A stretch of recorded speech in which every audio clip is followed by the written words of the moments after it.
China has hit back at the U.S. for criticizing its new military garrison in the South China Sea. The Sansha base was created just 2 weeks ago on Chinese territory, but it's in an area where competing territorial claims pit Beijing against the Philippines and Vietnam, among others. China set up the outpost to administer thousands of square miles of water it says are within its sovereignty. But Washington believes it's an attempt to occupy the entire South China Sea, which is rich in oil resources. The U.S. has tens of thousands of military personnel in Asia Pacific and views itself as a stabilizing influence in the region. But Con Hallinan, a senior analyst at Foreign Policy in Focus, believes regional tensions could escalate into an even wider conflict. The Chinese are basically saying they want to control their home waters, which is understandable.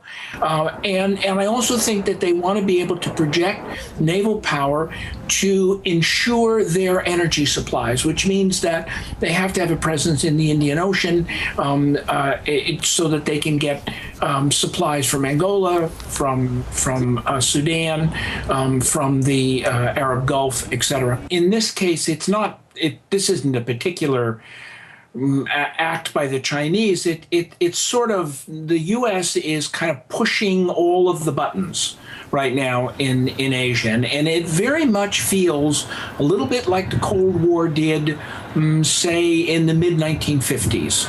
A lot of tension, a lot of local tension, a lot of regional tension, also some international tension as well. I don't think that the islands per se, in this case, are sort of critical. It's just an opportunity basically for the U.S. to move forces into the area, naval forces. And I do think it's quite disturbing. I mean, there is growing tension.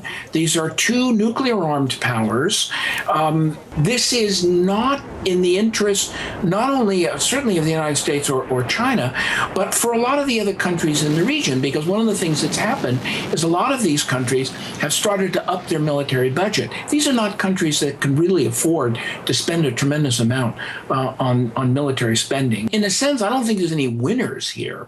There's only losers. It does scare me a little bit, though, because someone can make a mistake and things move awful fast in this world.